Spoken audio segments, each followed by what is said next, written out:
Yeah. So I told you like I wanted to start this before, so we can be the first thing that pops up on Twitter instead of Oh, true. the graphic. Is that not happening this time? Not happening this time at all. Well, we're live. I know. I designed it that way. All right.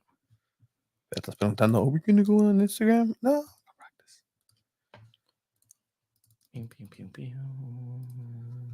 Hola, cachorros. Wherever tomorrow. Próxima estación. Wherever tomorrow. All right, we're going to get the show started. Y vamos a comer. Did you see that Cristiano Don Aldo returned? Who? Cristiano Don Aldo. Who's that? It's a whatever tomorrow character. Oh, for reals? La Pelusa Caligari, you never watched? No, I don't think I watched that one. No eres mexicano. All right, we're going to get started.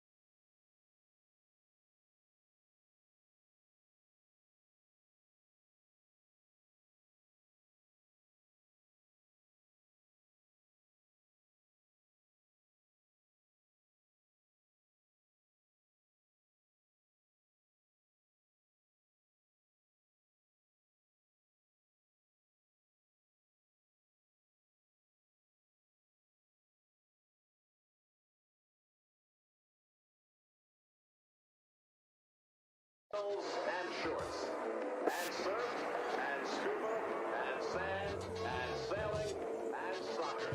San Diego, California.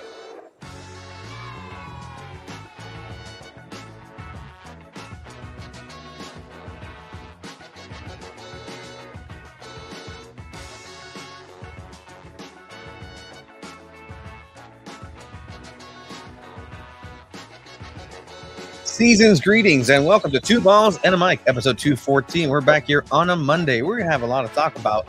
A lot of soccer in San Diego. San Diegans in soccer. Both ways are true. This is the way. Welcome to the seasonings of the suchlings of the seasons. Once again, we're going to go ahead and talk about Joe Corona, Brandon Vazquez coming back home. That was a very interesting conversation I had with the two of them. I'm going to walk you through the worst day that I've ever covered soccer. It was terrible. No, over which not in San Diego. Absolutely. I am very much a San Diego homebody. With that regard, we're going to go ahead and wrap up a little bit of the conversation that happened with Casey Stoney. We're going to bring on our friend Abe Cepeda, your new friendly neighborhood San Diego Punto Football writer. You're very into Spider-Man right now. I've been saving New York. Mm-hmm. Right now, for as long as this podcast is going, crime is happening in New York. And I can do nothing about it, but it's okay because we have a lot of people seasoning. It's going to be a short episode, so Tony can go save New York. No, I'm tired, bro. We're also going to go ahead and talk about Casey Stoney, like I said, and the Women's World Gold Cup. Here, the semifinals are set for San Diego. How many people are going to be there? Is it going to be a good game, good attendance? Will the final be Mexico contra USA? Oh, that'd be sick. March 10th. We're going to go ahead and talk about SDFC. The Chrome Ball Tour is in Santee. Next one up, the Chula Vista one is going to be the one that's going to be circled, but we're also going to take a preview as to see what those games are going to be. The snow game in the MLS. I hit up Nate Miller, Coach Nate Miller. We do have perhaps an upcoming Miller time with assistant head coach for RSL, Nate Miller. So shout out to that. All right. Yeah. We want to welcome everybody who is making the time of day to come in and welcome everybody who's here on a cold Monday. The season's, it is super cold. Yeah, no, it's pretty rad. And we're also gonna, everybody's favorite new segment, El Juego Bonito, where people can send us goals, gaffes, greats, whoever they think deserves that honor here at San Diego Punto Football. I actually awarded Soccer League is gonna start sending videos too. Yeah, so watch out. I actually awarded a goal of the week to friend of the podcast, Joe Benny Corona.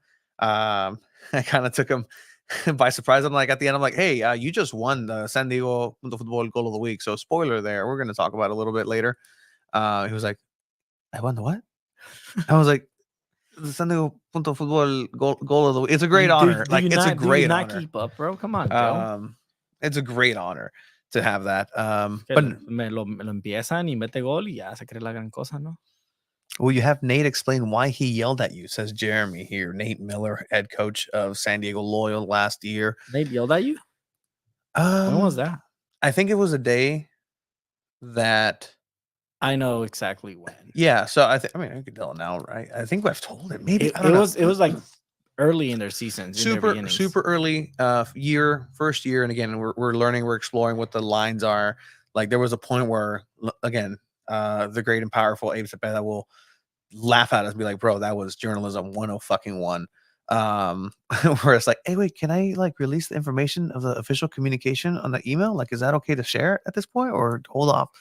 Just because we were, exploring, and it turns out that Nate Miller is very strict about when you can record stuff during practices, as most coaches are. But there was like a clip, the 2-second clip of somebody running down the wing. That's it. Posted it. The communications director at the time, Jesse Beltran, now working for San Diego Wave, shout out Jesse, was getting a haircut. He was mid haircut, and he gets notifications on his phone. Nate Miller's like, quoted our tweet, took a screenshot, sent it to him. He's like, what the fuck is this? And immediately, obviously, doing his job, I get contact. He's like, hey, man, you got to take that down. Like, you can't do this. But I was like, okay, cool. Lesson learned. Sorry, Coach Nate. And then next time we just kind of had like, oh, hey, like just a little catch up. But that's going to be interesting to talk about. Why would you even do that, man? Come on.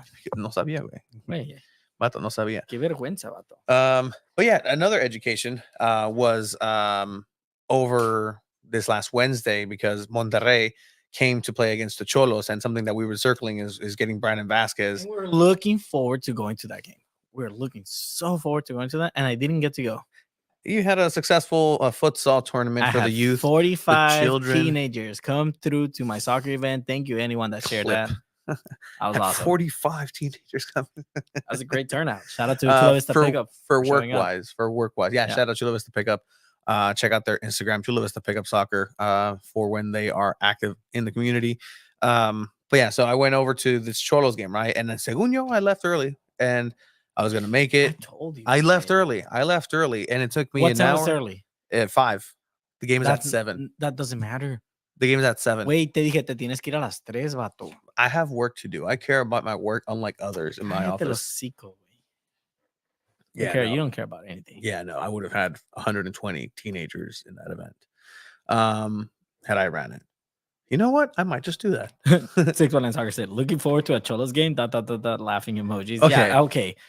Looking forward to seeing Brandon Vazquez covering it. Coming to San Diego. And this is the first time that I've gone solo on a mission like this. I went solo the whole time. No, I was chilling. I'm a fish in water. It's sewer water because it was raining. It's okay. I'll go next time. I know you get scared. It's enough of you.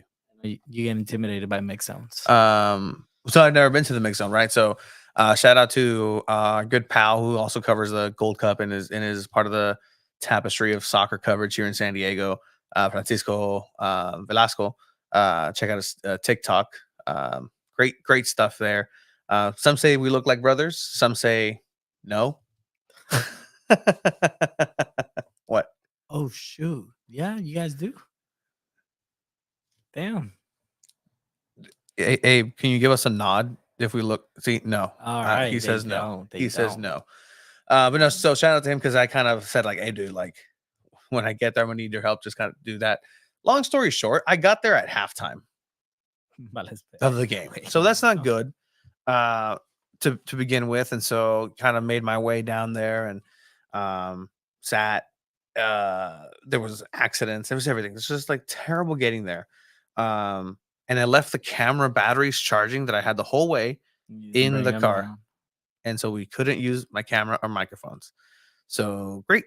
So I have my phone charged. Okay, we'll go that way, right? And so, we go down, and then Joe obviously scores his goal. Wait. You still set up the camera, huh? Like if you were. No, I was sitting down in the press box, and then gonna set up the camera, and then I just turned it on. I just I shouldn't have even taken this out, because now it looks like, what is he doing? Why is he recording with his phone? He has a whole camera set up. Like, it's stupid, and like 100%, I deserve all of that.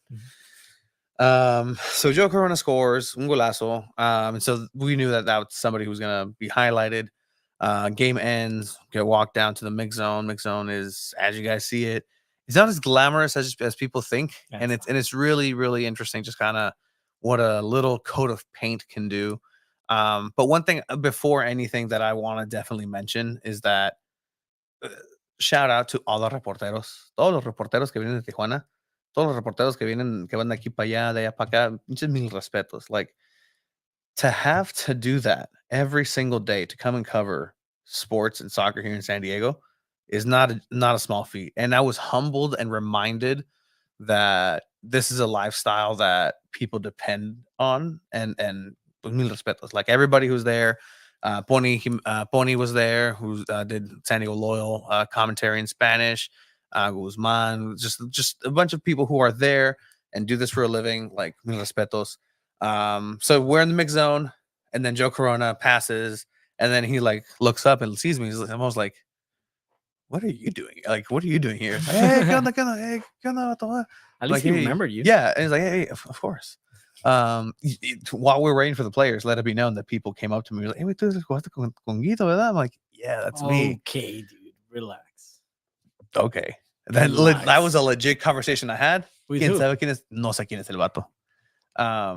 But he knew also that they listened to the podcast. we went to high school with Joe. But I'm like, "Hey, un minuto, yeah, un minuto, whenever you can." And he went in, ate his breakfast, and his post match meal, and then came out. So let me just pull that up, and it was a really good conversation and an awkward little thing at the end. And it's interesting just being able to speak English here. And it felt so weird because growing up, I was always told, no hables inglés cuando estás en México. En México se habla el español. Y ya, like, because you don't want to be like, nah, you needed that English coverage. Well, yeah, 100%. But here is Joe Benny Corona after that match. To this stadium and score a goal like that, man. It's always special for me to come back home. A team that I love deeply. It was my first time playing back at Caliente, so I'm super happy for the goal, but a little disappointed with the result. And what can you say about the level? Coming back from USL, playing in the MLS. What can you say about the level now, coming back to Liga MX? The level, of course, we know it's Liga MX is always high. It's a very competitive league. I thankfully have the experience from years back. It always feels good, to be in such a demanding league. How do you feel your level has been? How are those legs here in this last season? No, I feel good. I've been working hard since preseason, trying to gain some minutes. I'm just happy that I got to play today, and hopefully And you won goal of the week with San Diego Punto Football. How does that make you feel? ¿Qué? What? You won goal of the week for San Diego Punto Football with that. Oh, thank you. Te valió madre esa cosa. No manches. Digo, ¿qué güey? Me vale madre, guato. I was waiting for him to just like, "Oh, really? Oh, man, thank you, bro." Come on. That's Joe Benny Corona, dog. So Joe Benny Corona on that. And Brandon Vazquez didn't score in this game, though. Brandon Vazquez does not score in this game. He And has so been a scoring machine, Mhm. 5 in the league already. I think 1 behind Pocho Guzman in the gold table for Liga MX, but he's tearing it up going to Mexico. I mean, I had a friend hit me up and was like, "Hey, dude, you were right about your boy. He's legit. Like, he's freaking good." And yeah, I mean, he's tearing it up, man. And so I was the first one there to ask Joe Corona this question. So then obviously he scored the only goal for Cholos in that match. So he's going to get asked by all the other medios de comunicación, all the other outlets. So then I asked my question, I stepped back, and everybody filled in, and I move to the left side of the scrum. Wait, before we talk, who was the one that bet? Like, what report was it, Pony? It was funny. Pony. Oh, man, dude. He hit So that though. it's a viral clip. So he hit he that. and Who would I put don't- Joker I mean, on he at the put it- score? he put it up on socials, and you can hear his voice, and it is what it is. But like, I don't know what the That's great legitimacy of that shit is. That's 'Cause great content. It's not like he's betting of like, oh, like he's gonna score the moment he scores. He puts that bet. No, like he put a bet before the match that he would score. Yes, I know. That's how it works. No, I know that, but like, again, I don't want to get anybody in trouble. I don't know what the logistics are of betting in Mexico. It's Mexico. It's Yeah, fine. No, 100%. You're allowed to sports bet at Caliente. I'm not gonna plug the website, but the Caliente has a website, Yeah. so you can. Don Cancron doesn't need more money. Yeah, no. So it's legit, and if he hit that, that's freaking crazy. Octavius in Props, Instagram props. is asking, do you guys ever do this in Spanish? We can. Por Si alguien, supuesto, lo que si- es cambiar si- español. si se quieren poner las pilas, la radio oyentes, pues sí, hablamos en español. Me caga. Tenemos a... Madre, Pablo, español, güey. A ver, tú. ¿Qué vato? Ponte, a ver. Brandon Vázquez, ¿qué dijo? ¿Qué le preguntaste? Entonces me hice para el lado. Ujú. Todos querían a Brandon Vázquez también porque es el Sí, morro güey, local, es el morro, regresa a morro, sí, Cholos, güey. coming back after 9 years. And so I knew that he wasn't going to Stop for you. stop. So the way I got him, like, cool, I have the English in the back pocket. So so he's walking. It's like, oh, Brandon. He's like, well, no. And he's walking in front of me, and I'm like, hey, Brandon, for San Diego. Like, I did the most, hey, Brandon, for San Diego. Hey, bro. He stopped. And he stopped. Hell yeah. And he stopped. I love that. And this is what I'm about to play in a bit here. Mhm. Is that interview after I stopped Brandon Vazquez. Brandon Vázquez. Experiencing this season so far. Yeah, it's a different style of play. The intensity here is amazing. It's always keeping you on your toes, and you got to adapt to the teams you play against. I think with Monterrey, I'm getting a lot of opportunities in front goal, and the players around me are creating chances for me. So it's been a lot of fun playing with them. And is it ever a dream to maybe come back to the region and play against the new SDFC in those coming years, or with perhaps? And that's a little teaser. And he said, sure, maybe my commitment is still with Monterrey. Dude, he's making great money in Monterrey, but 100%. if SDFC is willing to pay more, I can definitely see him. I don't see him going to Europe. I think he's becoming a late bloomer of its own. I think he's a great quality striker, but is a European team going to see him and say, oh yeah, let's bring him in? He has the qualities, he has the physicality for it, but ideally, do you see him going? I see him going more back to the MLS. Unless 2026 World Cup, he just pops off and he becomes a starting striker and he gets 3-4 goals in the World Cup, then I can see him then going to Europe. Well, we'll see what's going to happen in the coming tournaments before the World Cup, Copa America. It's going to be interesting because, again, if he's worth it, pay him, pay the man.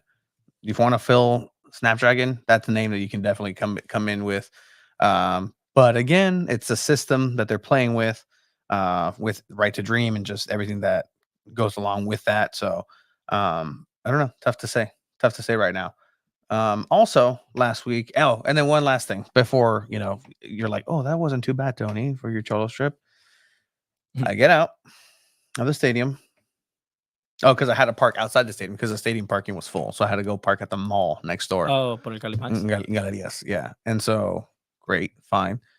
I'm like, you know what? It's fine. We got the interviews. It's posted. I'm just going to go. Tacos de Frank. Me voy a comer unos tacos. Me voy a regresar. And I get there. And they're like, no, ya no hay tacos. Se acabaron los tacos. Because it was like 10:57. They were probably going to close at 11. So you went to Taconazo? And no, I was just defeated. I'm like, you know what? I'm just going to go to the border. And I'm just going to get myself una torta Johnny. Okay. Right? Yeah. And so I get to the border. Y no hay línea. And like there's línea, but there's not a lot of it. Sí, and so I finally find a torta Johnny guy. I'm like, hey, wait, dame dos especiales. Una para ahorita y una para el desayuno. And so, sí, jefe, and choom, dashes wherever, disappears. Same moment, La Línea takes off, and I lose him. I don't get my tortas either. So, I don't think I told you that. No, didn't know that. So thus ends a tragic, fruitful but tragic trip to TJ. I love that. for you. Yeah, no, that's Wow, that made my day feel so much better. um, That is crazy. But yeah, I mean, it was a 1-1 match for Cholos against Monterrey. Brandon Vazquez homecoming, but we had quite a busy week. You went to TJ, you did that. We had Casey Stoney on as a guest on Friday. So that was pre-scheduled, and you know what? We spoke it into existence. Every time we speak about, every time we speak about a match or an interview that's going to happen, it doesn't happen. Like those are the only times that we've ever been canceled, that we've ever been, and it's been like 3 times that we've mentioned it before, and it just doesn't happen. And so this time, I'm like, no, I need to change the luck. Like I need to get people hype. Casey Stoney is coming in, not in, but we're gonna have Casey Stoney. Yeah, Friday. it happened. It happened. A long time coming. So thank you to San Diego Wave for being able to set that up. Our goal there was to, just have a good old soccer conversation. I think I really hope that's what came across. But at this time, I think it's good to bring on somebody who, clearly, if you've been paying attention on socials, it's just kind of what's been going on with San Diego Football, the website. You notice that there are some writings, and it's not just a ghost writer. It's not just it's not me. It's not you. It's not me, because it's actually good. But it is our new, not new pal. We've known her for a while, but new on the board, making sure that we're doing the coverage that this sport deserves in San Diego. And I think having somebody like him with his caliber, his pedigree, his knowledge in the journalistic world is going to really add a lot to what we have building here. But I think it's a good time now to talk a little bit of San Diego Wave, because Abe Cepeda covers a lot of San Diego Wave, and there's now 4 of us. Look at that. Let me take that one off. Abraham, What's up, man? How's it Martin, going? como quieras. Say hi to the people. How are you? I'm doing good. Thanks for having me on. Love you guys' show. Long time listener, first time caller. It's been a blast seeing you guys grow, and very glad that I'm a part of it now. Yeah, no, 100%. And this is Did you say Martin? yeah, it's Martin. Had you been to that game, you would have understood. Oh, but instead of being at that bad. game, because you were also busy, you went to the kit release, and we're going to go ahead and talk a little bit about that too. Yeah, But this so- Casey Stoney interview, Lynn says, great interview with Casey Stoney. Appreciate it. I think she appreciated too. Okay, what are you talking about? I don't know. I think she appreciated it too.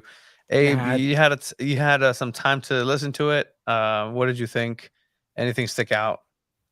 Yeah, I mean, I think I saw Darnay Tripp say at one point that she's one of the best interviews in San Diego, and I think that's completely right. She is always willing to speak her mind and just go out of her way to say things that you guys didn't even ask for, and kind of make some news there. But yeah, she's always a great interview, and she did seem to like your guys' questions. She was always smiling. Like sometimes after games, she doesn't like to smile after our questions, but she did smile after you guys. But you mentioned a little bit of that touching point. Something that she said that was unprompted, Jiva. Yeah, no. So we had every intention about bringing Taylor Korniak, and she brought it up herself. Flint. Flint. So she brought it up herself and said, you know what, we had players that like Korniak wasn't on the idea of leaving, but we were gonna ask. Yeah, and she's like just point blank said she did not want to compete. Let's hear it from Casey herself.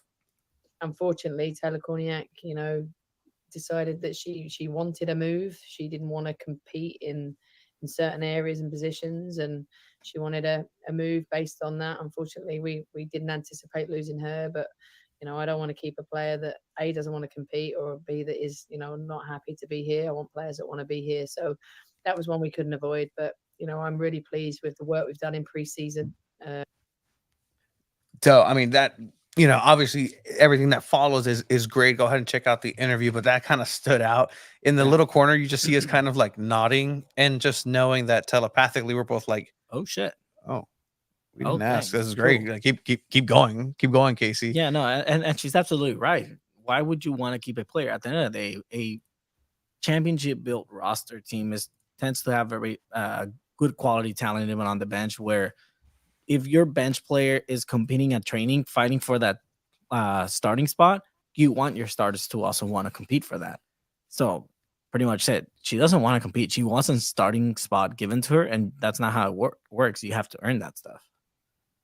Abe, I don't know what you thought about that. I think that just thinking about it from the Taylor perspective, it is a little weird when the coach brings in like Savannah McCaskill and Elise Bennett, just two really tall physical players that are gonna do what your role is. But at the same time, I think her most successful time has been under Casey Stoney, especially that first season, and she really just upped her game from how she was in Orlando. And I mean, if you're Korniak, if you think you can do a better job in racing Louisville, I mean, good for her. So, and obviously Casey didn't feel like she needs them anymore, which is, I guess, looks interesting for the Wave at least this season, because like I said, they brought in some taller physical players that can fill that role that she kind of leaves. And we got to be absolutely honest, right? Taylor Kornick wasn't the same coming back from that injury. She wasn't playing at that level that got her into the U.S. women's national team anymore. And it's hard to get back to those levels coming back from an injury. Tony, I know you can speak on injuries as well and just how hard it is to come back from one. Yeah, sure. Sure. What a transition. Segue. Yeah, segue, whatever. That's way. But no, I think what ended up happening was Casey utilized her in a way in the first season that nobody was expecting. She was a midfielder, center attacking mid, just kind of center forward at times, where the formula was Sheridan, Korniak, backheader, Morgan, goal. And that proved to be successful. It's that Sheridan, Taylor, somebody, goal. They figured the other teams figured that out season 2 real quick. And not only did they figure it out, they figured out that because she's a physical person, you can get physical with her, but then you can just let yourself drop, flop, and they're probably going to go ahead and call a foul on her. She also didn't necessarily react the best, nor did she have the proper backup from her captains, I would think at times, to really say and step into those moments and vouch for Taylor, because that's what you have to do. And I think that's a question as far as like the captaincy and how we're going to see, if it's going to be Alex Morgan again, how that's going to go ahead and look like this season.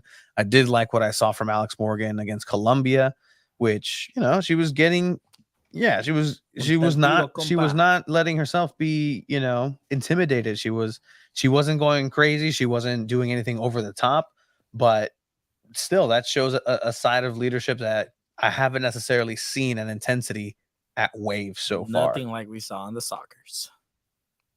And I think going back to Taylor for a second, she broke her nose. Like, she was bleeding on the pitch in one game, and like none of the other players really did anything about that, which that happens in the game. I think there was no card at the time, and I don't think there was a card later on. And I mean, I'm pretty sure Casey got fined for defending Taylor in that moment, but I mean, when you have a player that can get injured like that and the league doesn't really protect her, the referees aren't going to protect her, it's just always going to be a hard time trying to choose when to play her and also when to keep her safe. Oh yeah, for sure. And I mean, the fact that Casey just brought that up on his own was pretty shocking as well. But at the end of the day, you have players that are proving themselves not only on San Diego Wave, but also in the U.S. Women's National Team in this Gold Cup. You have players literally stepping up. Alex Morgan is just kind of showing that leadership that we've been all wanting from when it comes to her playing in San Diego Wave, talking highly of youngsters, stepping up and talking back right when your team needs it against other players. Jaden Shaw just doing Jaden Shaw things, becoming the first player in the U.S. Women's National Team to score their first 3 starts. Like, that's impressive on its own.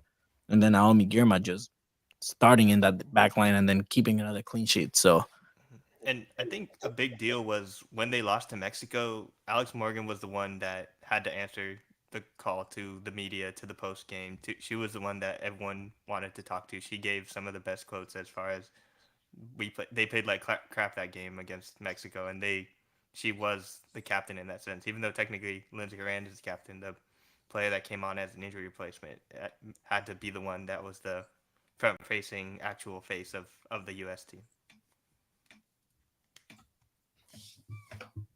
I agree, Abraham. No, I really think it's pointing to a season that's going to be interesting. I see Lynn saying Elise Bennett as well. We've heard Elise Bennett is going to be somebody to pay attention to in this squad. Just the intensity that she brings in, and that's something that Wave has needed. And in the new threads, I think it's going to be appropriate to see a different San Diego Wave, to see a different approach to the season. Casey, a lot of great insight in what she was talking about in the interview. Again, I urge you to check it out. It's 20 minutes of just soccer talk. And I think that's something that, after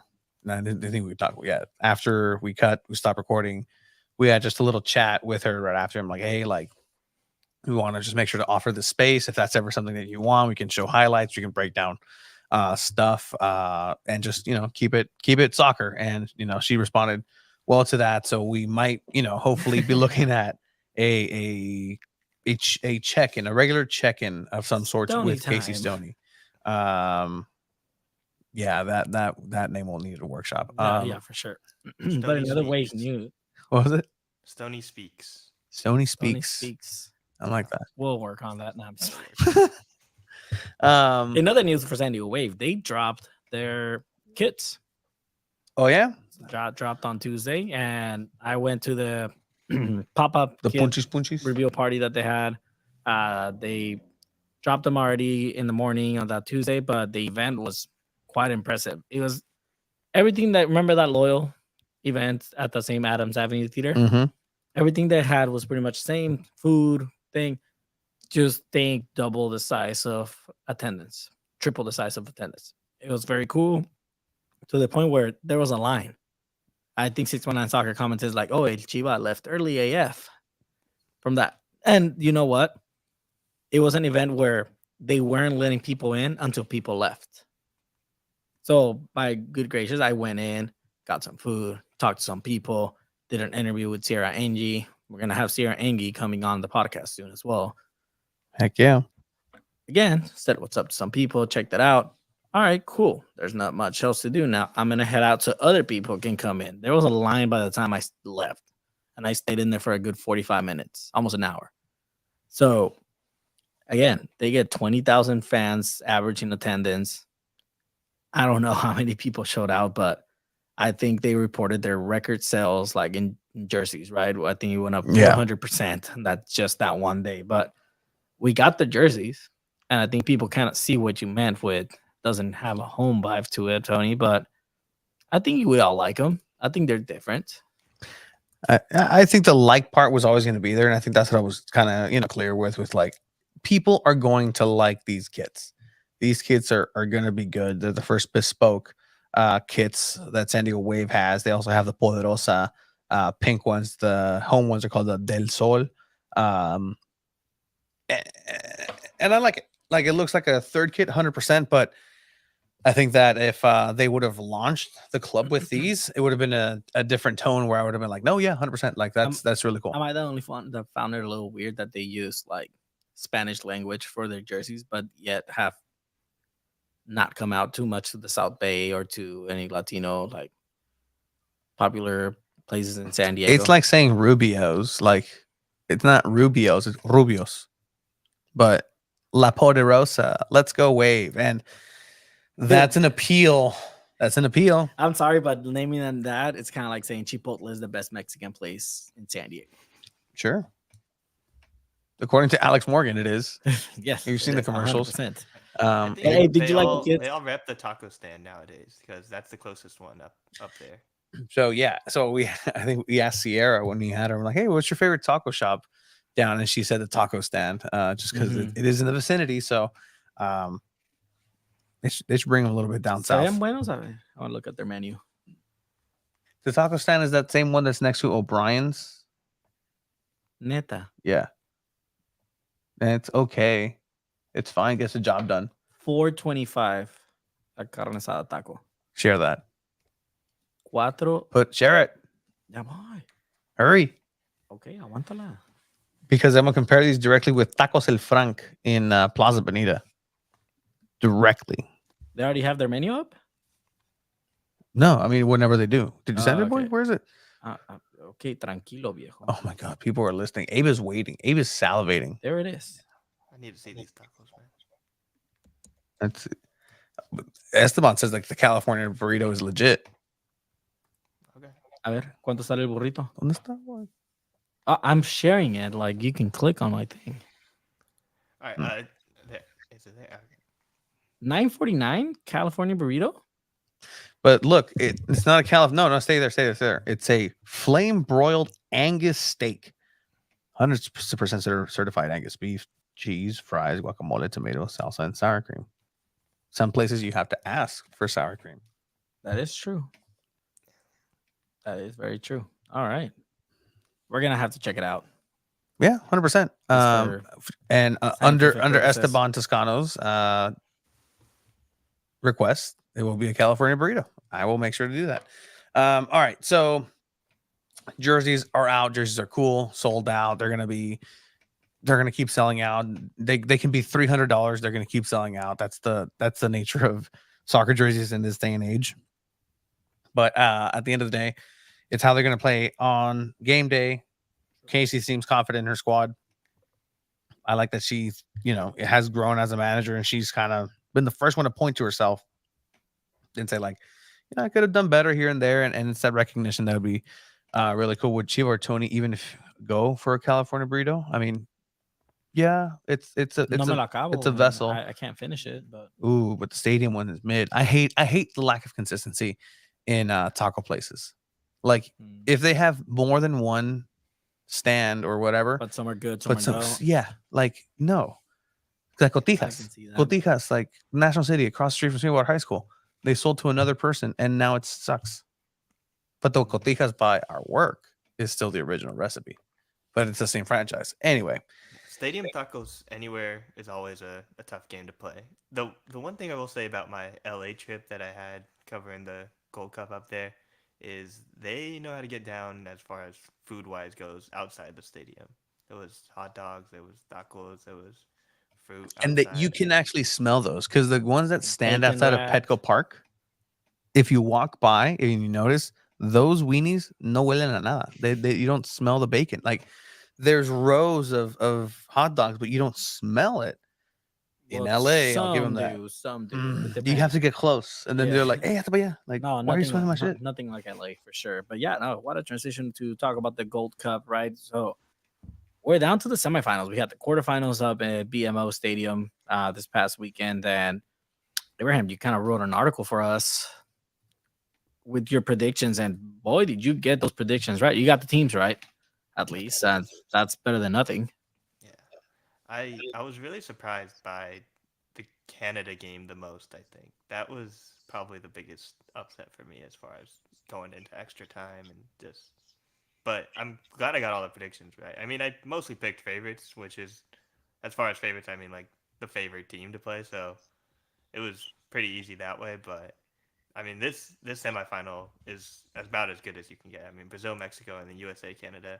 I think USA has played Canada the most in their entire history, so that'll be always a tough matchup for them. And then Brazil, Mexico, they haven't faced each other much, but I mean, Mexico's really shined in a way that no one has expected. I think under their head coach, though, since they did not qualify for the Women's World Cup, they got a new head coach, Pedro Lopez, and he has not lost a game. Knock on wood. I mean, I might have just jinxed that right there, but he has not lost a game. That is nuts to think about. Yeah, no, and I mean, proving it, especially following that with beating the US 2-0 right at the end of the group stage. But the semifinals will be in San Diego at Snapdragon. They switched the games, so Mexico, Brazil are playing at 4 p.m. on Wednesday, March 6th, and the US and Canada are playing at Snapdragon as well at 7:15 following that game. They're earlier now compared to the other ones. My bad, Tony. Yeah. My bad. I know that's noisy, but they're earlier games because they can go extra time, they can go to penalties, so it gives it a little more leeway, a little bit more space for that to play out. But I mean, gentlemen, what are some predictions that we have? Do we want a Mexico-US final? Is that Yeah. what we want? What are predictions of our attendance of our Wednesday game? We went to the group stage and the attendance was very poor to the point where they were giving out tickets to our employers, Tony. Which they should have done originally. Like the marketing for the Gold Cup has been absolutely abysmal, top down. You're not doing yourself any favors by not appealing to the community, not giving tickets away. And I think, even taking it back to SDFC, right? Like I think that's something that they're learning that, if you get engaged and are doing grassroots efforts to the community will respond. So far, it's not worked for Snapdragon. The U.S. women's national team is drawing a little bit more in LA. Mexico is drawing a little bit more in LA. But it's going to be interesting to see how many people make that trip or are already here in San Diego that are going to go watch these games, how much overlap there is, because they are separate, right? I think we've seen what Brazil's brought. Brazil has brought a couple hundred. Well, I mean, didn't they announce 5,000 when Brazil ended up playing Colombia? I think they announced over 5,000 at Snapdragon. There were a lot of Colombianos. Yeah, there were, but I mean, there's more Mexicans than Colombianos. 100%.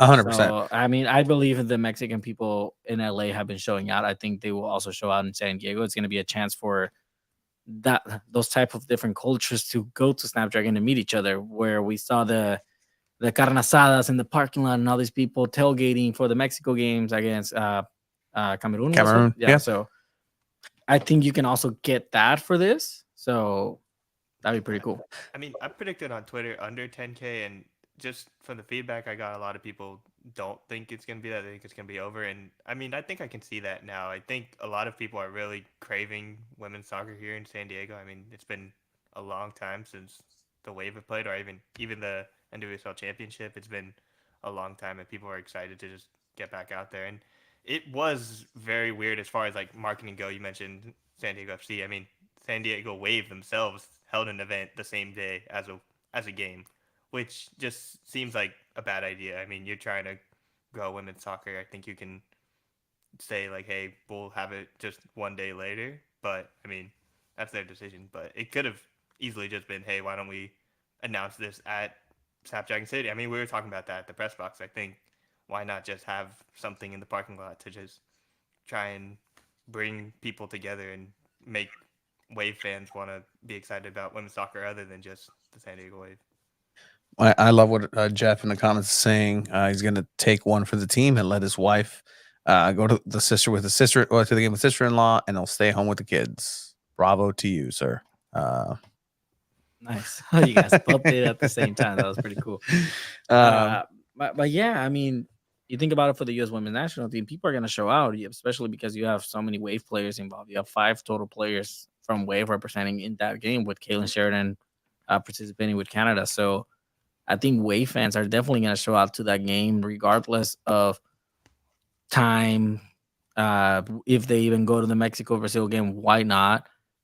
Do we know for sure? Because they're at work, Chiva. I know. I mean, They're yeah. at work. Their children are in school. I mean, yes, for sure. But do we know if the tickets get you an entrance to both of these games as well?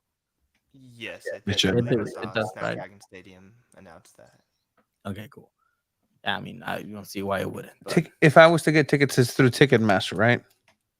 Yeah, Ticketmaster. But I mean, Like Ticketmaster- officially, yeah, right? Snapdragon sells through Ticketmaster.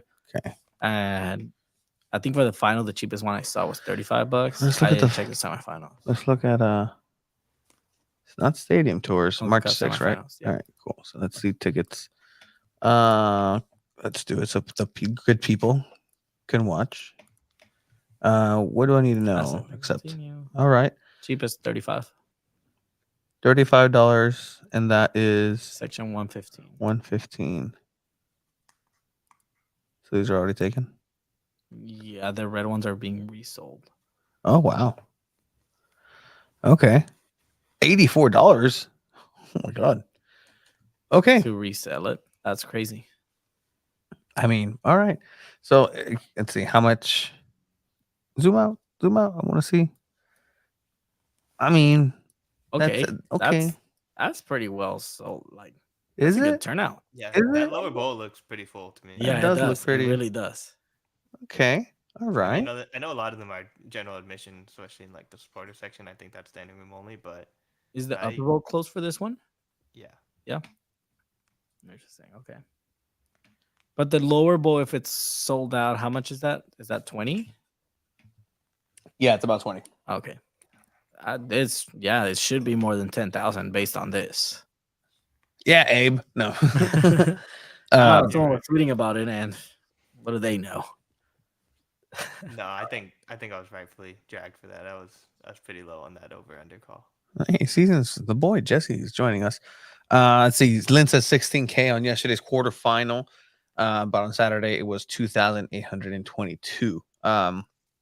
Yeah, I mean, these numbers are going to fluctuate, but I think right now I think it's only up, and I do think a lot of people bought tickets before even knowing who was going to be in the final because they did have the release of ticket sales for the final here in Snapdragon Stadium. So I know a lot of people who just went in and bought them.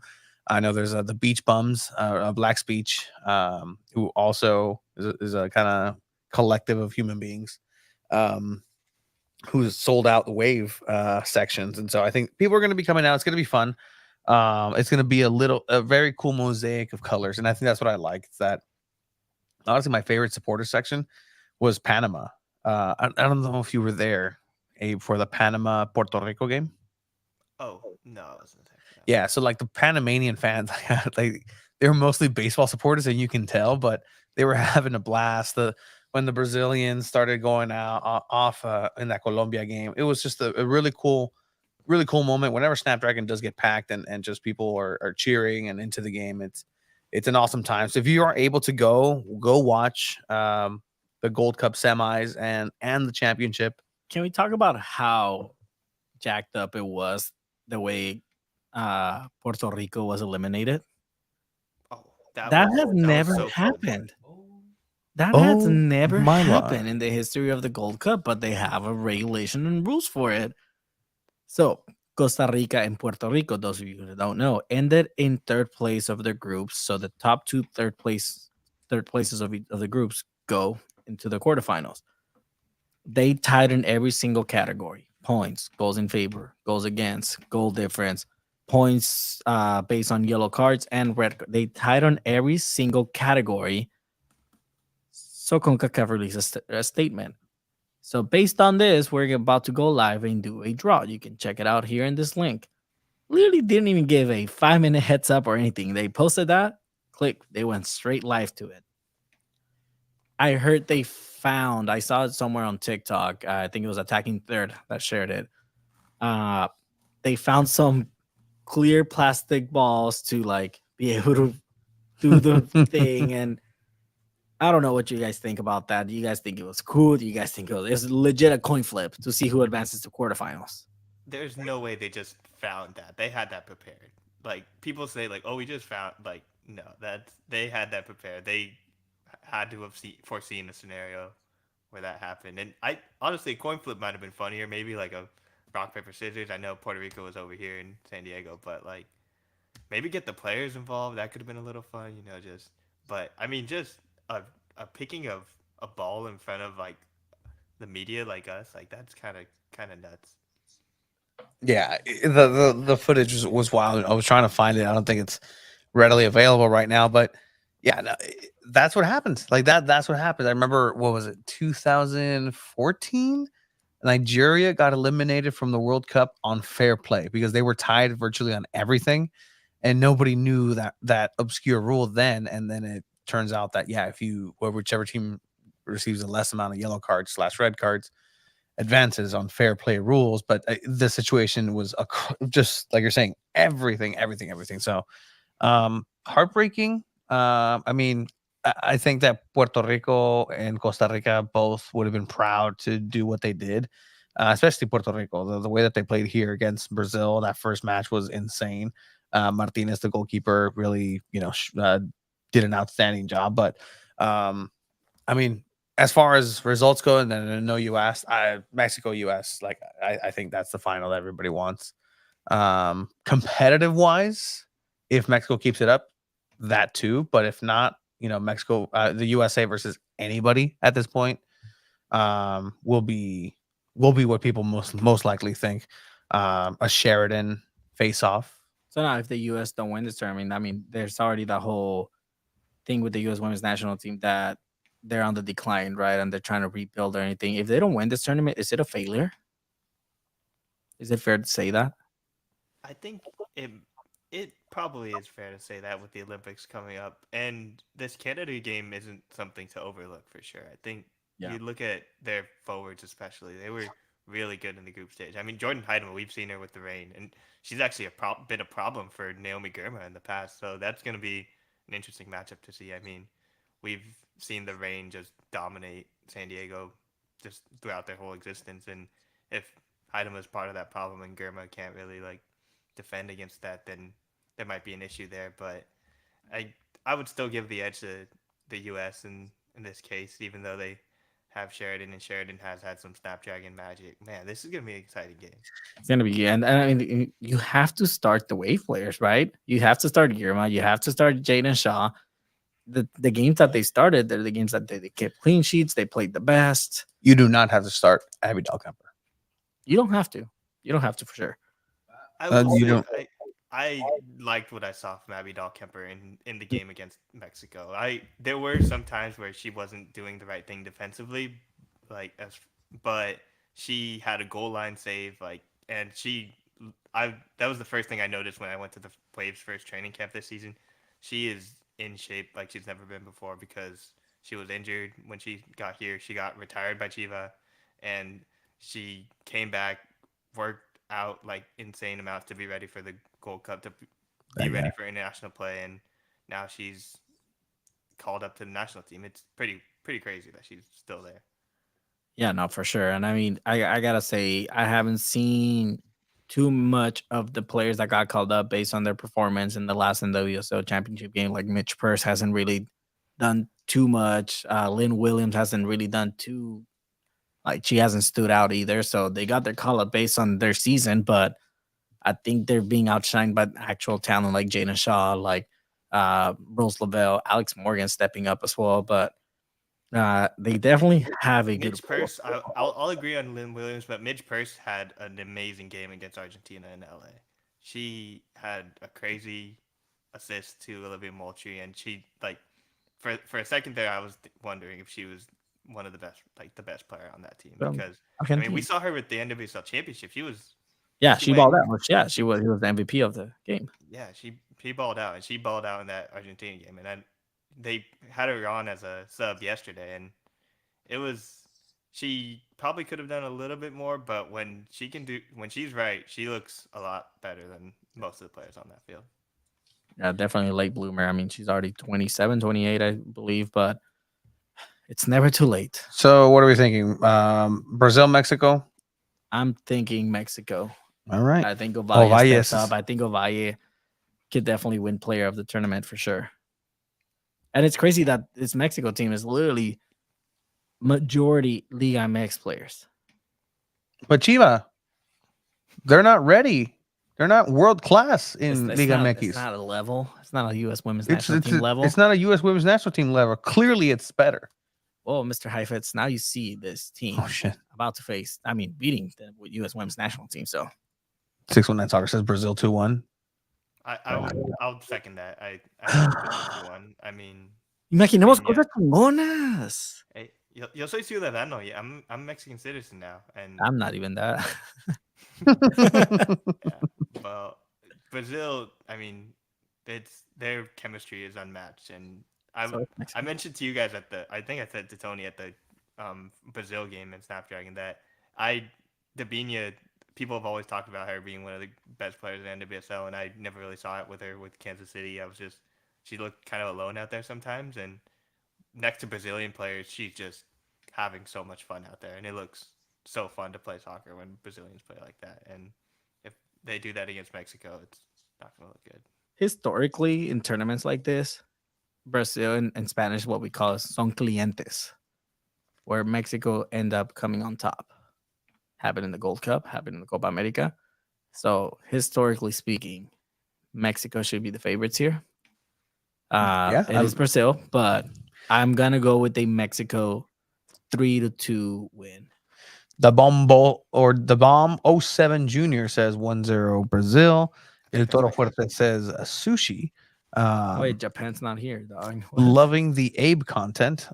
I love it too. Look at that. That was a very good heart. Sushi? Or Sushi? Abe content. Sushi? I'm surprised how they only picked one player from Chivas and left out Licha Cervantes and Carla Martinez, top players in Liga MX. But they're getting it done. That's the important part. They're getting it done. Interesting stat. Abe said too, undefeated. But Jesse Loera, he's a big Chivas fan, so it's okay. It's okay. They're getting it done with what they have. So. Urban legend as a Brazil fan, 3-1. All right, cool. So Brazil seems to be top dog right now. Underdog is Mexico. Obviously, underdog is going to be anybody that faces the U.S. women's national team. So what do we think about that? Do you?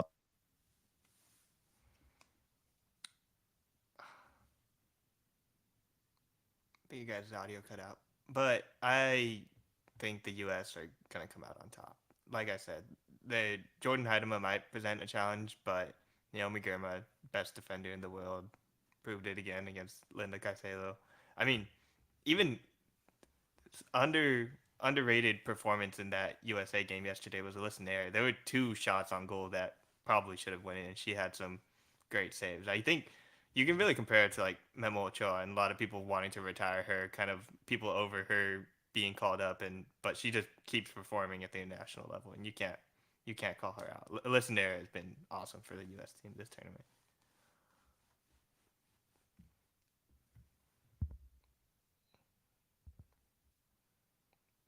Still can't hear you guys. Oh well. I agree. I think with you, it's going to be a U.S.-Mexico final. But Abe's got Brazil. Everybody's got Brazil. That either way, it's going to be a good game. I want the best of the best because clearly we've seen just the levels of it, right? Like 6-0 group stages here and there. Elio, Cecilia, can you hear us, Abe? Yeah, I hear you. You guys were quiet for a second, but I think you're good now. We were thinking about what you were saying and Mexico not making it through. I was just sad that I'm not a Mexican citizen. So don't say that too loud. You're way too close to the border here at my house. But yeah, so that's going to be interesting. March 10th is going to be the final Gold Cup final. I'm pretty sure that there's still going to be tickets available for that. If not, go to your local ticket master or don't wait. I don't think you'll be, you don't want to be at the ticket box.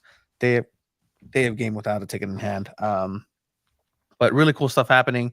That same day is going to be the San Diego Soccer's halftime media game. You're going to be covering the final on Snapdragon. I have to work, as I do. Just work. call out, dude.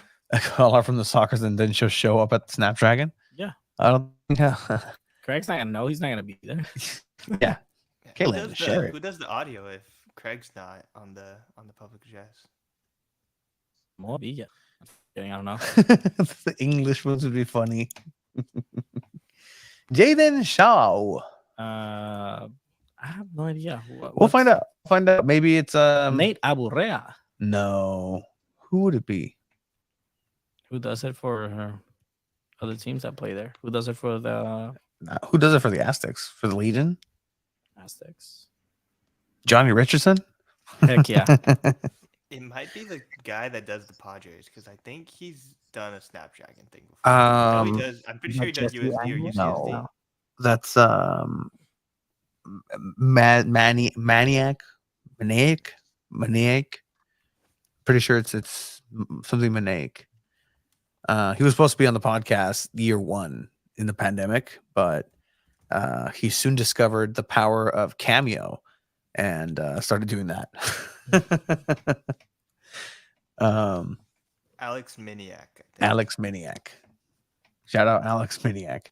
But yeah, so Gold Cup action here in San Diego. Incredible stuff. I think it's going to be a good lead-in into the NWSL season, which is coming in pretty much 11 days from now. Challenge Cup officially going to be the first matchup between San Diego Wave and Gotham FC. The winner of the Supporter Shield versus the winner of the NWSL championship. Clash in Red Bull Arena. So that's going to be coming up soon. We'll go ahead and just kind of talk a little bit more about those games coming up and just the coverage that's about to take off. Because boys, I mean, I have yes, a question for you guys about that because Gotham and Wave have so many international players, especially on the US. And how seriously are they going to take that Challenge Cup game? Because I think Gotham's like 8 of their starting 11 is on the US national team, and the Wave it's obviously a lot too. And how serious would you take that if you're Casey Stoney? Very serious. Very serious because it's a chance at silverware. I think she takes it seriously. I think she takes it as a chance to prove and set the tone of the season. But I think she can see that they have an advantage with so many players out from Gotham. it'd be a good kind of litmus test to see where everybody's at, the players that they'll have. Again, I'm talking about Elise Bennett. Talking about hello, Maudelio Romero. Saludos de Ciudad Juárez, México. Yo apoyo a Cruz Azul. ¿Cómo apoyas Cruz Azul de Ciudad Juárez? I don't know. Salte de aquí, vato. No, Te creas. whoa. Just kidding. Familia Peluches. But no, so I think Casey Stoney will definitely take it seriously to the degree that she wants to showcase what these other players have for the team. Because again, we're talking about McCaskill, we're talking about Bennett, we're talking about Jones, who's been impressive from what we've heard from preseason. And We've heard she's out there breaking ankles. 100% breaking ankles of Naomi Girma. I'm sorry, that's what we Girma. heard. That's what we heard. That was a report that 100% that Naomi Girma has been put on her buttocks twice on the skates. Yeah, so training, practice. When the game's on, you don't know. But no, that's going to be interesting to see how the season kicks off. And then just the integration of the internationals back into the team. And see if Melanie Barcena is going to have some sort of intervention here and there. But I don't know. I think she's still not ready to get some serious minutes unless proven otherwise here. What do you consider serious minutes? A half. Ve al baño, güey. Ya sé que tienes que ir, güey. Este vato. What do you consider serious minutes? He said a half. I think she's gotten some serious minutes. I mean, do you remember that game versus Angel City that she came on and the Wave had nothing offensively? Like, that was a pretty big moment. And then she did have, like, an error with not being able to receive a header there. But I still think she's got a lot of talent. And Casey Stoney knows how to protect young players. I mean, she had Lauren James back in England, and she will take her time with Melanie Martinez as she sees fit. And I think that's probably a good thing. You shouldn't be relying on that young of a player to carry your team offensively. I think we can expect her to do some good things maybe in the future, but just to ask that of a young player like that is way too much. But I mean, still, you don't ask it, but if she's that gifted and you see the difference she makes coming off the bench, and then she starts getting on the score sheet, she starts getting more assists coming off the bench, eventually you're going to make her a starter. And I mean, the biggest thing I can think of is like not comparing her to Lionel Messi or anything, but when Messi was coming off, he was making a big impact for Barcelona as a 16, 17-year-old. So a player that can make that impact can definitely can definitely shine, especially in a league like this. But I know Lynn was saying, curious how they closed the preseason match versus the Dash. So yeah, they are going to be closing out the preseason this Friday in Irvine against Houston Dash. That should be a fun one. It's going to be a closed door preseason game. So boo, you can't see it. Probably won't see results. Hopefully we do. Hopefully they drop lineups. That'd be cool, at least. That would be cool. But there are some players that aren't technically on the Wave that are in training camp with them. I mean, if you follow enough of these Wave players on Instagram, you'll see a lot of random NWSL players where it's like, are you on the Wave? You're not on the Wave, but you're always posting from some fancy places in San Diego. And I mean, that's always fun to follow with the Wave. Oh, yeah, for sure. Yeah, no, definitely. To live in Del Mar like that. That is so cool. Yeah, but Chula Vista's not that bad. Although Tony Tony doesn't like Chula Vista. Huh, Tony? That's crazy. I like Yeah, Trump no, better. Tony's a big. I mean, he claims to be lives in IB, but he doesn't live in IB. I'm from Hi. National City in Tijuana. Tijuana. Are you a citizen over there? In Tijuana? Yeah. Um, I may or may not have dual citizenship via dual birth certificates. My dad has that. He has both birth certificates. I have 2 different birthdays. That's sick. Saying, oh, I love Del Mar. Oh, were you guys talking about areas?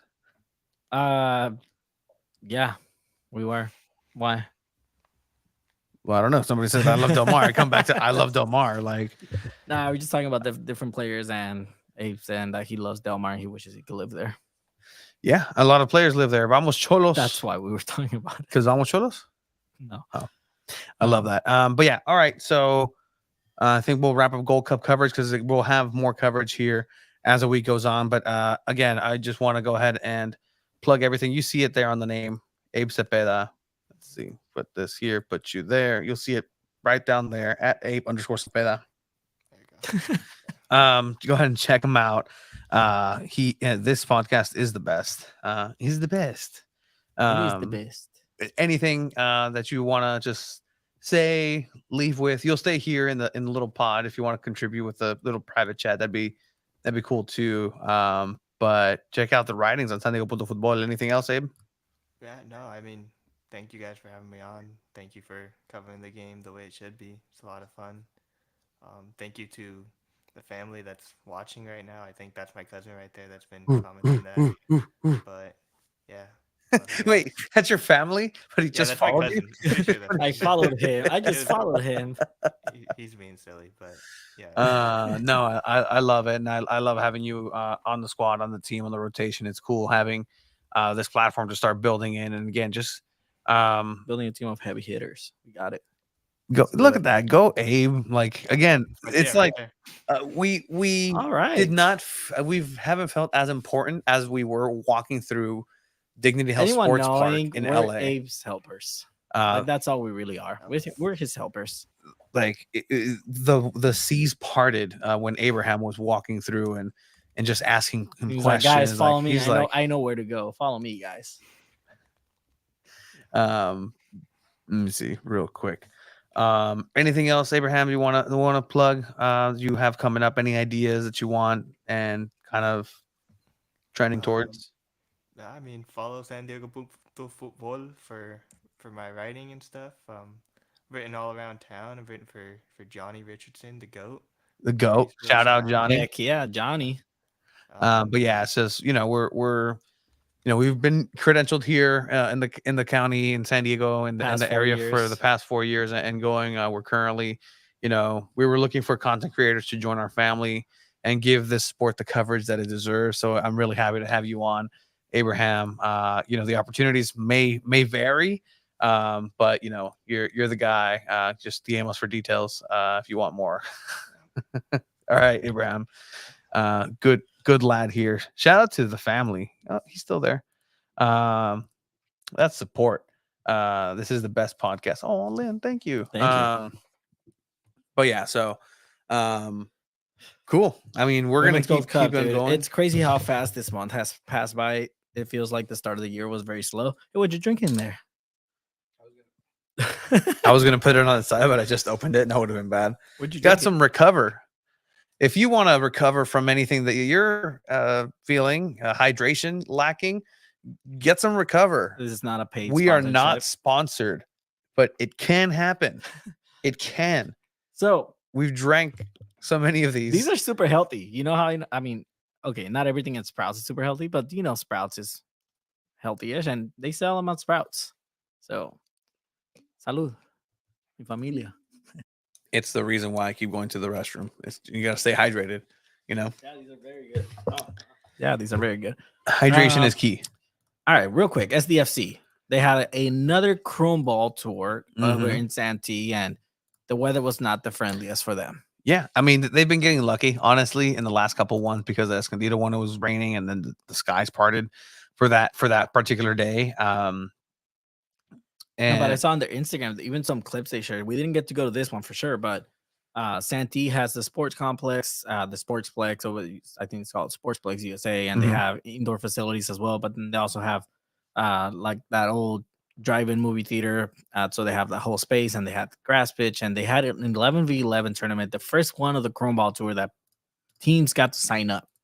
So I don't know how fast those spots filled up, but they got filled up. So from what I heard from a friend that participated, this was a $2,000 tournament. So if you won, you got $2,000. I'm not too sure. Don't quote me on that. This is just what my friend shared. Sources. He was in the team that won for the men's side for the 11v11. Not too sure if that's completely true or anything. So don't want to put anything out there for SDFC, but I think the teams are getting compensated for winning as they should be. Yeah, no, 100%. This is great. So they say that there is prizes and merch available whenever that you win that tournament or participate in the tournament. Here we see some of the champions here. What I would love for them to give away the actual trophy to the teams, like just for some keepsake. Again, Cuestan como 60 bolas, details, vato. like it's fine. Like it's literally nitpicking. But if not, it's awesome too. Like it doesn't matter the trophy at the end of the day. But again, you're seeing the different communities come out.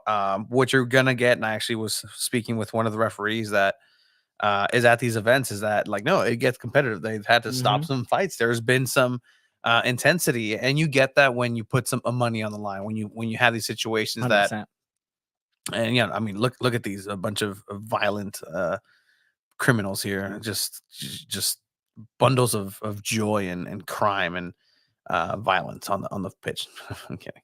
But no, like it's a really cool community event, and I think it's gone to a point where and if you were at the event, let us know. I think Jeff here was saying it's pretty cool to be out there in Santee and all the kids playing full 11v11, play both men's, women's, girls, and boys.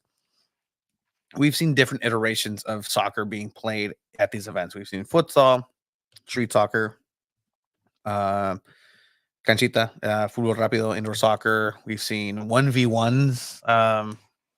I dominated, and we in there. participated in some of them too. Dominated. Absolutely. You did all right. I did the best. And you did not do the best. You didn't win. So you weren't the best. You weren't the best. I did my part. My You had one friend- save and one miss and 2 saves two saves. Mhm. My bad. Good shit. out of 3. That's a pretty good record. I'd be in the Hall of Fame if it was baseball. Record. The next Chrome Ball Tour is going to be up in ¿Dónde está? Let's see. We have the dates here. Carlsbad, March 24th. Not sure if they've dropped a Location everything's yet. still No. TBD. We'll look in the inbox. So not next and give weekend, that but the weekend information. after that, we probably won't be able to participate in that or go. We are doing coverage for San Diego Internacional back in the UPSL for their spring season. Head coach Matty Palpalatok is taking charge now. Went from player to assistant coach to now head coach for SD Internacional. So we are excited to cover SD Internacional at the UPSL one more time. Yeah, and with that, one last thing here with SDFC. It's FDFC peripheral, but it's still SDFC because he is the only player still on the roster to this day. An early shot for Duran for Reed. Here's a chance, and it's denied by Fareed.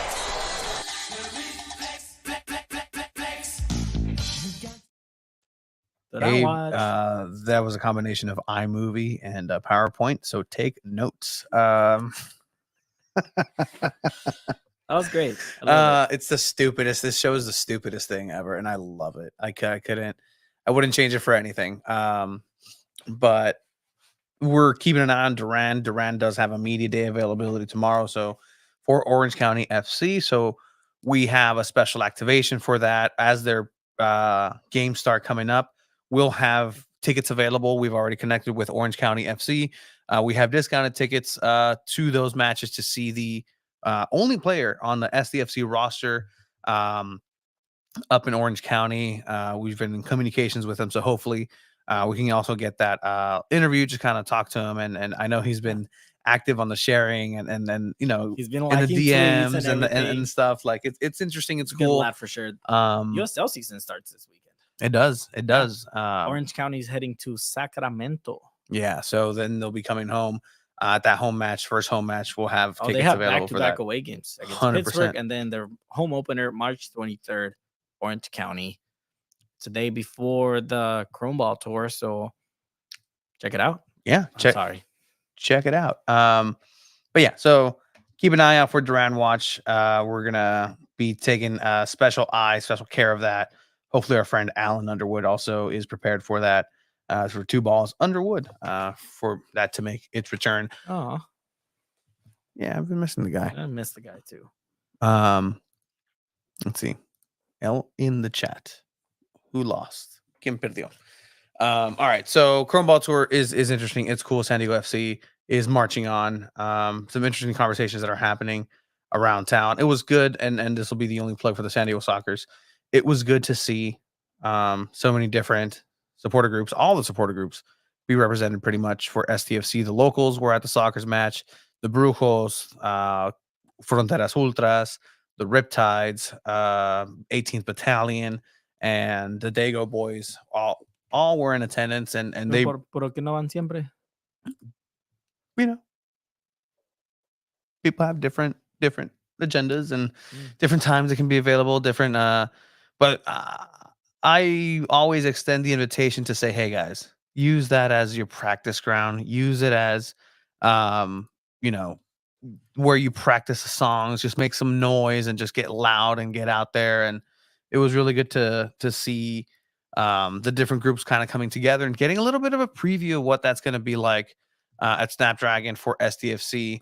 It was Star Wars night, so everybody got the chance to get a little silly. Who were you supposed to be? Darth Sidious? Huh? Were you supposed to be Darth Sidious? So I was actually supposed to also have a helmet, but timing wise, it just didn't work out. The second helmet was stuck in traffic, but even then, I don't think my head would fit in the helmet. I don't. Yeah, I was about to So say. then like Craig came over and he was like, "Oh, we're gonna go ahead and the helmet's stuck in traffic. We were gonna have to improvise. Here's a cloak." And that was a Darth Diabetes.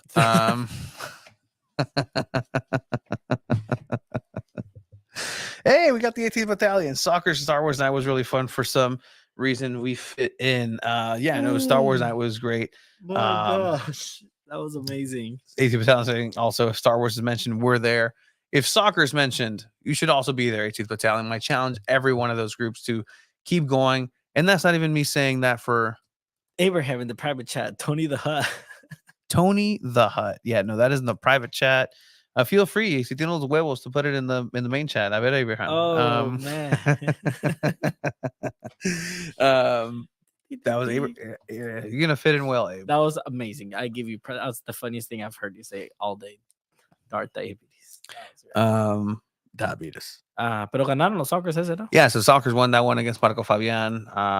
It was a good night overall, but not just because I work for the Soccers, but as a community, like it's cool whenever they do come together, because that's going to be something that for those who may not know and are barely getting into the supporters game, there's stamina that needs to be built. There's a lot that goes down into it, and unless some of these supporters group don't want to go 90 plus. I don't know if everybody's ready and has the fitness to go full 90, to go to all the games, those Wednesday games, because look, it was tough, and I really hope that everybody's is getting ready for it, because again, you want to represent the city well, and I know people who are going to be in the section will represent everybody well, but hopefully they get a couple of friends to support too, and have it be organic, like none of this like hiring just people, or just organic people who are there singing songs. Everybody is chanting at the same time. Doesn't have to be the same song, whatever, just make noise and kind of be a unit. So I'm really interested to check in with our boy Jerry Jimenez as far as how that side of things are going for SDFC in general, and what is he looking to do to help boost those numbers. So hopefully we can get him on out. I know everybody's incredibly busy at SDFC putting on these events. You're invited to join us and promote it, man. Hit us up. Yeah. DK, same thing. Paul, just kind of like opening that door up, because again, there is so much going on with them that I understand. Like, yeah, it takes time, but 100%. We'll keep an eye out for that. I'm gonna be playing in the halftime show for the San Diego Sockers. Get your tickets. My reigning undefeated streak will continue for a third year. Even though you're not on the other team, you're not going to be a participant. You just realize where your place is in this soccer relationship. Yeah, I'll be covering the important match. Yeah, no, 100%. But I have a job to do for the city. I have a record to defend. As some would tell you, you sold out. What a journalist you are, working for soccer teams. Are you kidding me? It's a different sport altogether. That's your sport. That's down your alley. Buy some Recover. I think Alicia was saying 2 for 1 at Sprouts. Yeah. Oh, It's a deal you can't pass. like I don't know who. Like tell the cashier, hey, 2 balls that a Mike sent me. They're gonna be like, beep. What? Okay. Beep. Okay. Okay. I don't know how the word's gonna get back to All right. Recover, but tag them, I guess. Recover RX Recover Organic Hydration 180. You know what's gonna be hilarious? Yes, sir. When SDFC has a full team, they have a couple of San Diego players, San Diego natives that have never seen snow, and they have to travel to Rio Salt Lake and play in a freaking snowstorm like LAFC had to do. Hugo Lloris was like, what the heck is this? Like, this was insane. Oh, so this is how the match started. Like, this is what you're talking about, right? Yeah. So, friend of the show, Nate Miller, Nate Miller time. Did I mention on there that we're gonna have him? Hopefully, yeah, you Okay, did. so Former so- loyal head coach. former loyal head coach. One of 2, actually. Some would argue 1 of 1. Yeah. One Because of it them. was I always like him and Landon. But this is how this game started. My name's Oh,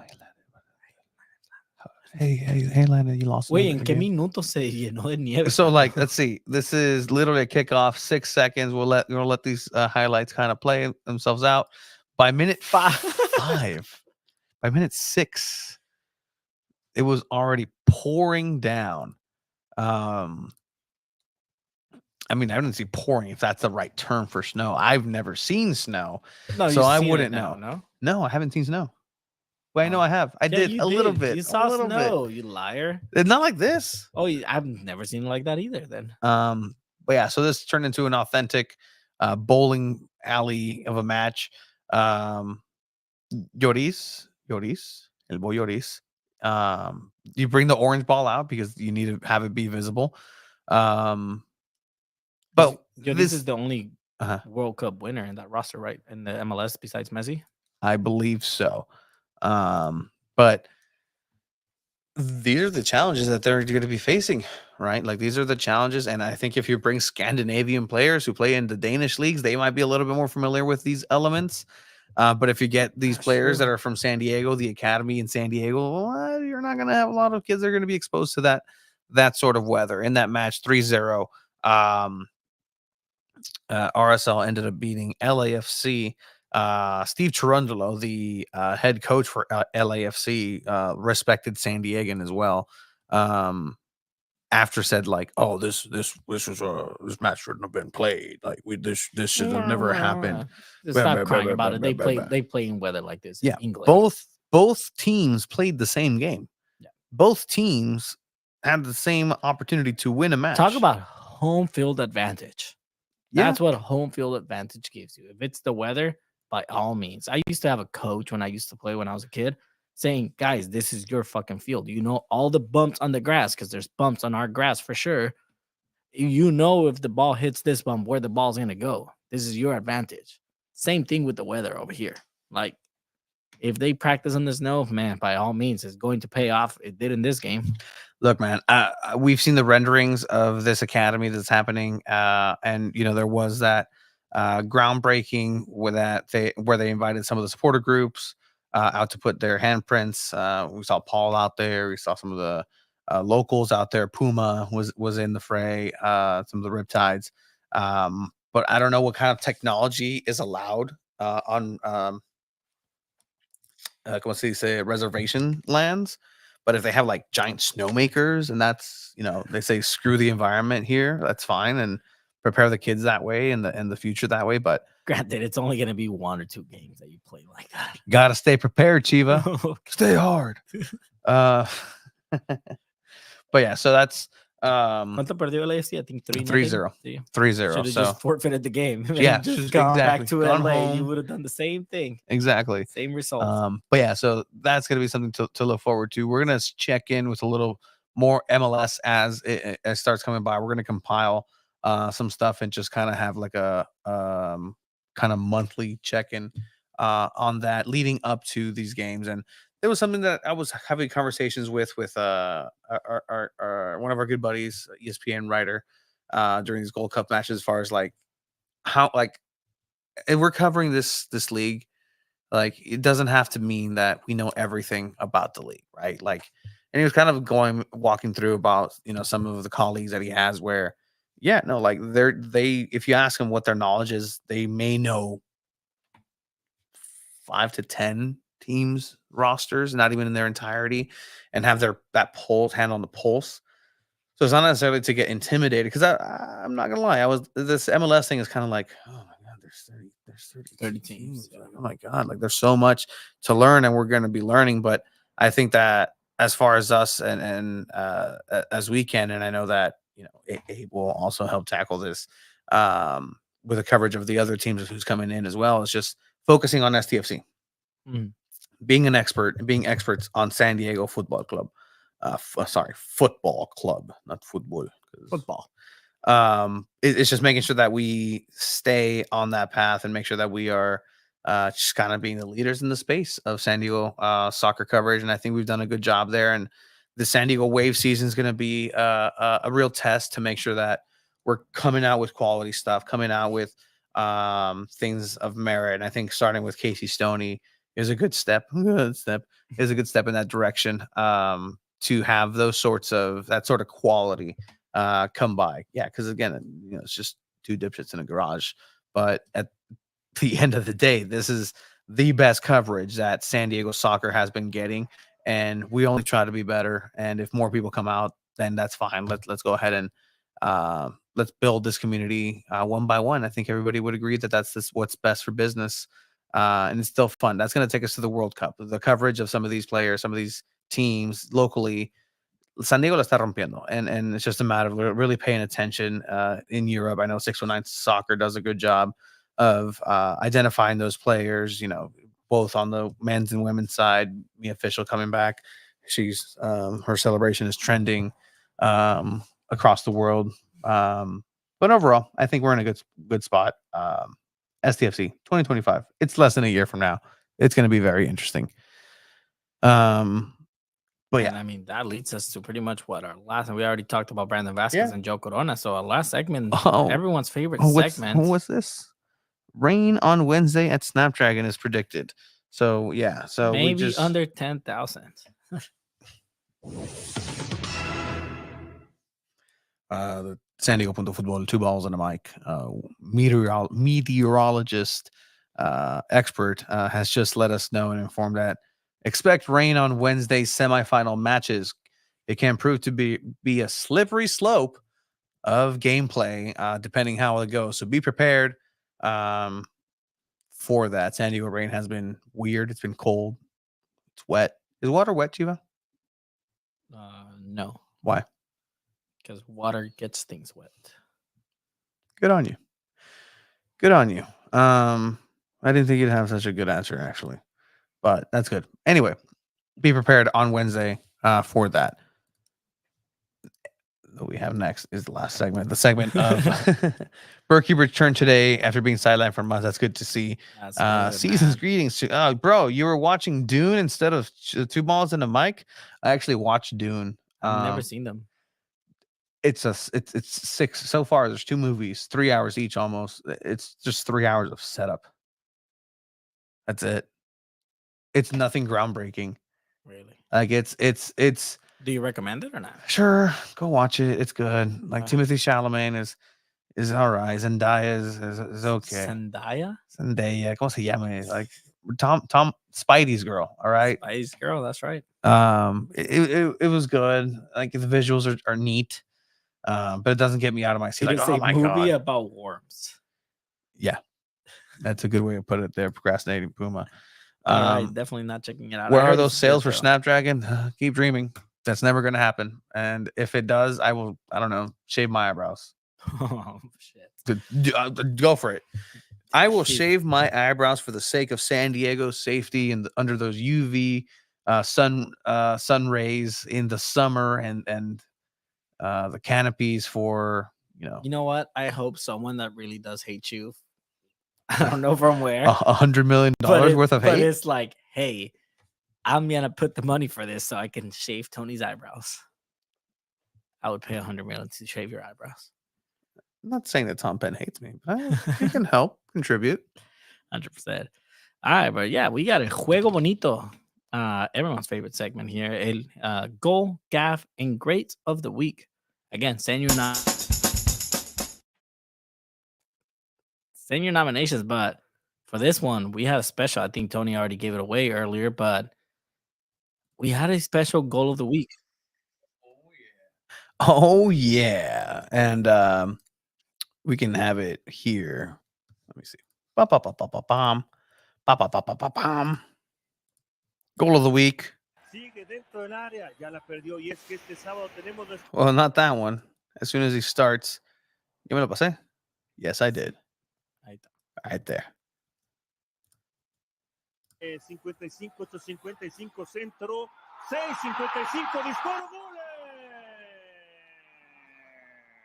gol! Joe Benny Corona with first back on el Cholaje, his first start back at Caliente. Since what, 2012? Yeah, no, 12 years. It was a long time coming. And look, like, honestly, the question that I asked him about him still having legs is like, much like you retired Abby Dahlkemper, I almost retired Joe Corona at the beginning of his loyal stint. But un golazo, you just see the movement. You see the movement of that ball, just how it just moves in midair, never touching the ground until it kind of goes back. The reason this gets goal of the week is because it'll be his last of the season as well. And it was a great goal, and Joe Corona deserves it. That's what he gets for not knowing what San Diego Punto Football goal of Let the me week put is, that all back right? That's what he gets. You So- told him, hey, congrats, you just won San Diego Punto Football goal of the week. He said, I'm sorry? No. Let's. We have a live reaction of Joe Benny Corona being told that he indeed won goal of the week for San Diego Punto Football. Here's his ecstatic reaction. You won goal of the week with San Diego Punto Football. How does that make you feel? Sorry, what? You won. Sorry, what? Yeah, let's do this again, Joe. Sorry, what? You won No, Joe, you won goal of the week. San Diego Punto Football. How does that make you feel? It makes me feel really good. It's an honor to that's what he's saying right now. It's an honor to have won that. Really cool. I'm gonna tell all my buddies, all my friends, and go celebrate with my family this great honor. Well, thank you, Joe. Joe and Corona there. Yeah, congrats, Joe, on winning goal of the week. His performance in the Open Cup in Estilo might be the best game ever. Says Abraham Zepeda. Ow, okay. Ow. In front of the White House on. Let me click on that picture. What's the date on this? January 6th, 2000. Okay. What? What? No. No, it's nighttime. That happened during the day. But no, so it's a really cool opportunity to see him still play at a high level, high enough to get the start, not high enough to win a game apparently because his team just isn't there. They haven't won a game this whole season.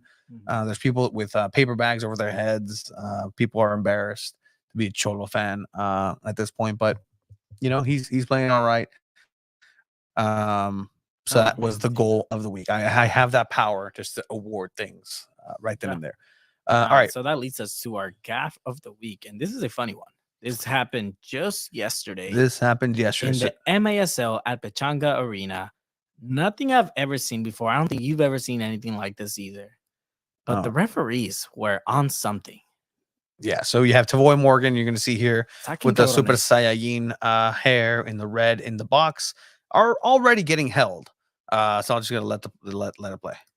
He's got 2 men around him, and he's threading one through, and then Morgan is caught, and that's Rosales down there, isn't it? And he's got him grabbing his leg, which is ridiculous, to be honest, and that's Salazar stepping in to try and support his teammate. See the replay here. You already see. Yeah, I know that voice. Down. By the way, that's a pull down by Rosales. And then it's Rosales hanging on. Like, why are you doing that?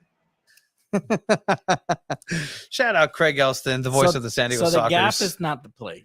The gap is the decision the referees decided to go with. Yeah. So When it came to from that, let's see. Let's play a game. If you guys are watching here on YouTube, make sure you guys follow, because it is fun to be here. But let me just point out a couple things. Right. He's got 2 men around him, and he's Foul. That was already a foul. Why? Because his nipple was pinched. Yeah. Morgan's nipple was pinched. So But the ref can't catch. That's hard to catch. it's very hard to catch. How is the and, ref supposed to and see? look, the dark arts Eso es dictate. colmillo, vato. The dark arts dictate that a titty twister is above board if not caught by the 100%. referees. So there you go. There's one thing there. He threading one through. tries to come back up, and then he gets full Nelsoned down to the ground.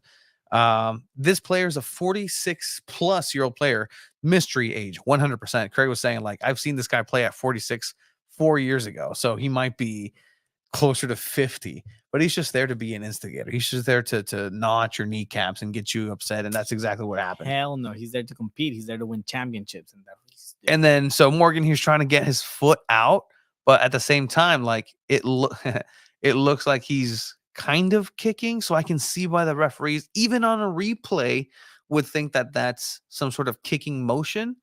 But then he's just hanging on for dear life. Why are you hanging on to his ankle? What's going on? So What are you doing? Yeah. So the decision by the referees in here was a blue card to both players, to Boy Morgan, a Rosales, I think is his name. Rosales. Wherein should have been maybe a yellow card for Rosales. If MASL rules, those of you who don't know, if you get a blue card, it's a power play for either team. They get an extra player advantage for 2 minutes. Yellow card, the player's out for 5 minutes, but the team gets to fill in that player as well. But yeah, this was just terrible refereeing in this game, and the Sockers were up 2-0 when this was happening, and this incident alone caused by the referees pretty much made the Sockers lose their heads and lose this game. So you can hear all about it tomorrow on Soccer's Overtime. It's probably going to be at a time where it's 6. It's just Craig does have to do has to do a rehearsal for the Gold Cup because he is the voice of Snapdragon Stadium. I'm pretty sure and happy he's going to say Kaylin Sheridan. Kaylin Sheridan. Yeah, Sockers for this I'm game. gonna make that a drop. Why is he doing that? Heck yeah. But yeah, the referees in the MASL get the gaff of the week for this one. All right. And that leads us to the last one, the great of the week. You had 2. You had 1, and I had I agree with one. yours. Okay. Jaden Reeshaw is our great of the week. 3 games started for the U.S. Women's National Team, 3 goals. Only player in history to ever do that. She's 19. She's balling out for the U.S. Women's National Team, representing San Diego Wave, and got a goal in this last game as well. Got a goal versus 2 goals. Argentina. So she's just been playing outstanding. Local. I mean that's what the section is like. Who is just outstanding in this category, and she's been that dominant at this point. here. San Diego claims her as one of her own. 100%. She's from Texas, but she's one of San Diego's own at this point. The same Texas. But yeah, Jaden Shaw just gets the grade of the week based on the performance that she's been putting in this Gold Cup for sure. We need more fanfare for that. We need more sounds. But yeah, so Jaden Shaw is the grade of the week. If you have nominations for goal, gaff, or grade of the week, please let us know throughout the week. And we're definitely going to have those. If you score a goal, if your nephew scores a goal, if you have a score scored on you, send them our way. We want to see for the segment. This show's so stupid. It's so I dumb. love it. It's dumb. But yeah, so no, she is an absolute monster, Esteban. I completely get that. Gaff Otterall mentioned somewhere in Brazil, a player went down to waste time. The other one dragged off. Yes, and I think that's a component that I wanted to add is Oh, I saw that. anti-football. Let's see if I can find that real quick. Do you know what I'm talking about, right? Yeah.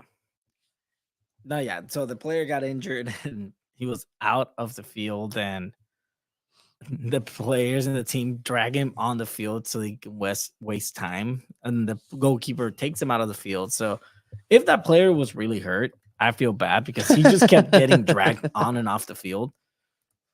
Whether he was just literally wasting time, that's something different. La musiquita.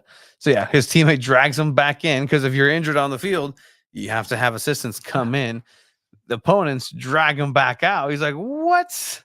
He's trying to maybe he is hurt, and then he gets helped back in I and guess just he's thrown not that down. hurt. I mean, after getting tossed around, maybe that's part of the game. It really is. Just yeah, I love time it. wasting. I love it. But yeah, so I think that's where we have for today ourselves some good laughs, some good smiles, some good seasonings to the boy Abraham Zepeda for coming in. We're gonna go ahead and definitely keep it going in that direction. Thank you for everybody who checked out his article on San Diego.Futbol. There's gonna be a lot more writing, there's gonna be a lot more content coming your way.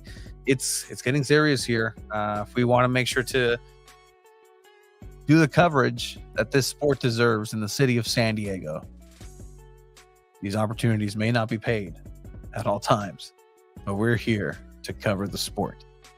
Shout out to everybody who's in the comments.